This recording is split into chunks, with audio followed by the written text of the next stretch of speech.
السلام علیکم، آپ دیکھ رہے ہیں محافظ پاکستان ٹی وی اور میرا نام ہے حسیب الرحمان۔ یونان میں قانون نافذ کرنے والے اداروں کی طرف سے ایک گرینڈ سرچ آپریشن کیا گیا جو ایتھنز سمیت سلونیکی، پاترا، آرگوس اور یونان کے مختلف علاقوں میں کیا گیا۔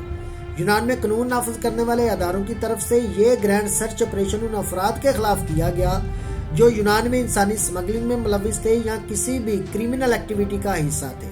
قانون نافذ کرنے والے اداروں کی طرف سے یہ بھی بتایا جا رہا ہے کہ اس گرینڈ سرچ آپریشن میں تقریباً 150 سے زیادہ افراد کو گرفتار کیا گیا ہے اور زیادہ تر افراد کا تعلق بنگلہ دیش، پاکستان، انڈیا اور نیپال سے ہے۔ یونان میں جو پہلے حالات تھے اب وہ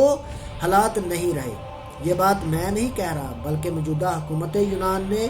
تارکین وطن کے حوالے سے بڑے ہی سخت قوانین متعارف ہی نہیں کروائے بلکہ ان پر عمل درآمد بھی بڑی تیزی سے شروع کر دیا ہے۔ آپ یونان کا کوئی بھی اخبارات اٹھا کر دیکھ لیں، کوئی بھی یونان کا میڈیا چینل سن کر دیکھ لیں، آپ کو بخوبی اندازہ ہو جائے گا کہ اب یونان کے جو سول سٹیزن لوگ تھے ان کے سمیت اور موجودہ حکومت یونان بھی سرزمین یونان پر